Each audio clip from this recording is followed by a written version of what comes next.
ছিলাম। তো উনি একটি চালাকি করলেন। উনি যে নামাজির সামনে ছিলেন সেখান থেকে উনি ইমাম সাহেবের সাথে হাত তুলে দোয়া করতে করতে দোয়া করা অবস্থায় পিছলে পিছলে পিছলে পিছলে আমার সম্মুখে এসে বসলেন এবং দোয়া শেষ করে উঠে দাঁড়িয়ে উনি পেছন দিকে চলে আসলেন। উনি সম্ভবত একটি মাসালা এটা জানেন যে নামাজি ব্যক্তির নামাজরত ব্যক্তির ঠিক বরাবর সম্মুখ থেকে ডান বা বাম দিকে সরে আসা যায়। এবং আরেকটি মাসালা আছে, সেটাও সম্ভবত উনি জানেন যে নামাজরত ব্যক্তির ঠিক বরাবর সম্মুখে তার ডান বা বাম দিক থেকে যে দাঁড়ানো যায়।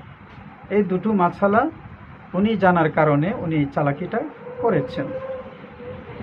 তবে আসলে উনি এই মাসালা দুটির আওতায় পড়েন না, বরং উনি সালাত আদায়কারীর ব্যক্তির সম্মুখ দিয়ে মুরুর অর্থাৎ হেঁটে যাওয়া, অতিক্রম করা, চলাফেরা করা যে নিষিদ্ধ, ফরবিডেন, সেই মাসালার আওতায় উনি পড়ে গিয়েছেন।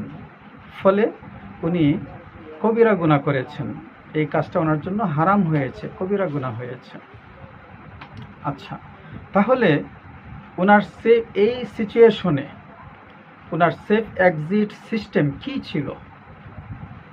সেটা হলো, আরেকটি মাসালা আছে যে নামাজরত ব্যক্তির সামনের দিকে দুই কাতার পরে, অর্থাৎ সালাত আদায়কারী ব্যক্তির সম্মুখে দুই কাতার পর থেকে দুই কাতার সম্মুখ দিয়ে মুরুর অর্থাৎ অতিক্রম করা, হেঁটে যাওয়া, চলাচল করা সব কিছু বৈধ, জায়েজ।